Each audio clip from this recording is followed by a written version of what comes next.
Hi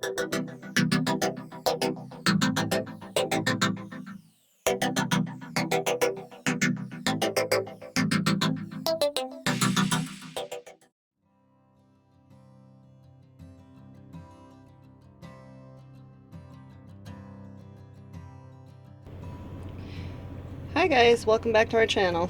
So I found a recipe on the internet last night that sounded amazing, so I wanted to give it a try. We're trying to eat healthier in the new year. So this recipe is called an Almond Joy breakfast cookie. It sounds like dessert to me. I don't know if I'd eat it for breakfast, but we've got one banana, which I've mashed. And the recipe calls for a half a cup of coconut oil, but I decided to do half and half coconut oil and vegan butter. I thought it might give better flavor. I like to use this vegan butter Earth Balance. It's really good if you've never tried it. It's yummy stuff. Tastes just like butter, but with less guilt. And then we've got 2 1/4 cups of quick oats. The recipe suggested to use part quick oats and part rolled oats, but all I have is the quick oats, so we're going to use that. We're going to do about 2 tablespoons of maple syrup. The recipe calls for stevia, but I don't have that, and I would prefer maple syrup anyway. I think it tastes better, so we're using that. 1 egg that's beaten, and then in my little shot glass I've got a half a teaspoon or 1 teaspoon of baking powder and 1/4 teaspoon of kosher salt. And then in here we have 1/3 cup of chocolate chips. I'm using dark chocolate chips. And I thought it said a third of a cup each of the shredded coconut and chopped almonds, but it was supposed to be 1/4 cup of each. So I've got too much of each of those, so hopefully that will work out okay. This recipe is vegan and gluten-free. And it looks pretty easy. We're just going to throw it together real quick. Hold on while I move the camera.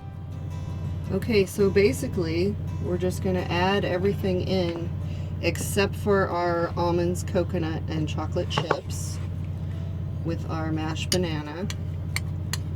So here's my butter and coconut oil, which I melted in the microwave for about 30 seconds to make it easier to work with. Got our quick oats, our egg, baking powder, and kosher salt. And the recipe called for 15 drops of liquid stevia. I'm going to use 2 tablespoons of maple syrup. It just seems like a good amount. I'm just guessing.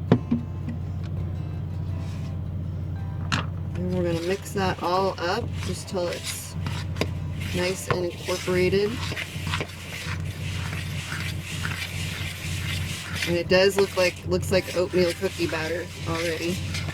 And you can see it smells good already. Probably should get a spoon. I'm using the fork that I used to mash the banana. Let me grab a spoon.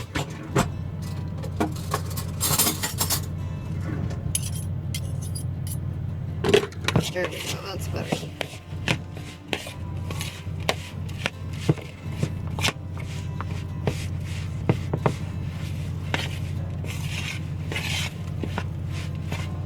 And then once that's all mixed in, you just add your other ingredients. And mix that up. It just sounded to me like just a yummy oatmeal cookie. Just another kind of oatmeal cookie, but maybe healthier. It's definitely full of a lot of healthy fats, and dark chocolate chips are good for you. And it is called a breakfast cookie. I don't know if I would eat it for breakfast. Seems more like a dessert.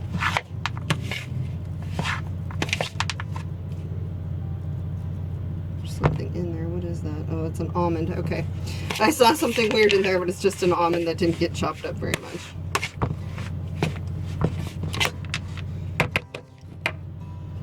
Okay, so then you just form it into cookie shapes.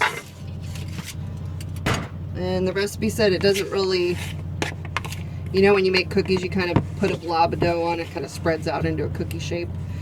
The recipe says that whatever shape it goes in the oven is the shape it comes out. So you want to make it into like a cookie shape. Form it into a cookie-like shape. Put it on our cookie sheet.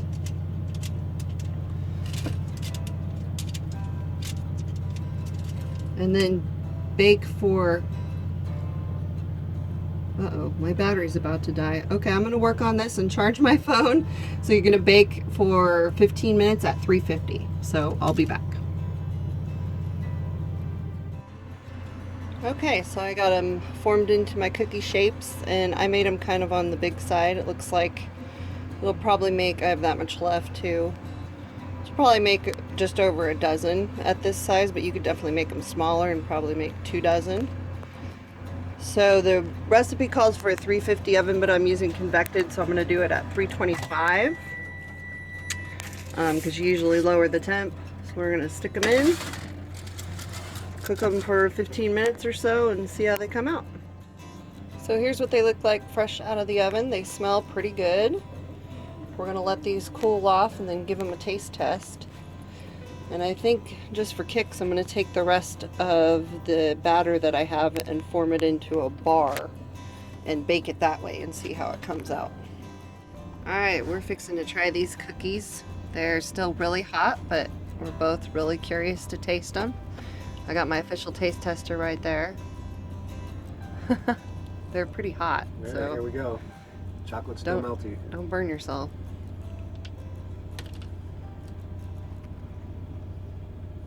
Good. They're good? Mm-hmm. Alright, I want in on this. Let me see this thing.